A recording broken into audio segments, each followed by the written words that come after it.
पुणे शहर आणि परिसरात आज सकाळपासून पावसानं विश्रांती घेतली असली तरी मागील काही दिवसांमध्ये पुण्यात चांगला पाऊस झालाय। विशेषतः पुण्याला पाणी पुरवठा करणाऱ्या धरण परिसरात चांगल्या पावसानं हजेरी लावली होती। त्यामुळे मागील वर्षीच्या तुलनेत यंदा 19% जास्त पाणीसाठा हा या धरणांमध्ये साठला गेलाय। खडकवासला धरण तर आत्ताच 78% भरलंय।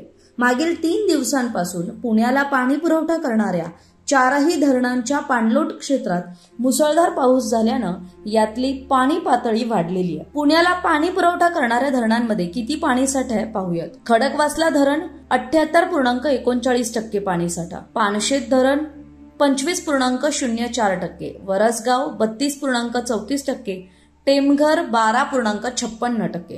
गेल्या वर्षीच्या तुलनेत जर आपण पाणीसाठा आजच्या तारखेचा पाहायला गेलो तर 12.23% इतका पाणीसाठा आहे आणि या वर्षीचा एकूण पाणीसाठा 31.15%। याचं कारण म्हणजे पुणे जिल्ह्यातल्या घाट माथ्यावर आणि धरण क्षेत्रात जोरदार पाऊस झालाय। खडकवासला धरणातून काल रात्री 15,000 क्युसेकनं विसर्ग सोडण्यात आलाय।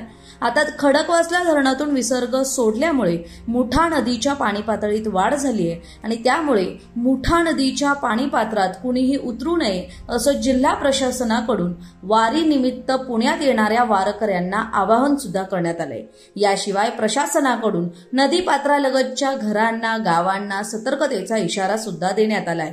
विशेष म्हणजे सकाळपासून खडकवासला धरणातून सोडणाऱ्या पाण्याचा विसर्ग वाढवण्यात आलेला नाहीये। तरी पुणेकरांसाठी ही चांगली बातमी आहे, आनंदाची बातमी आहे की पुण्याला पाणी पुरवठा करणाऱ्या धरणांच्या पाणीसाठ्यात आता वाढ झाली आहे।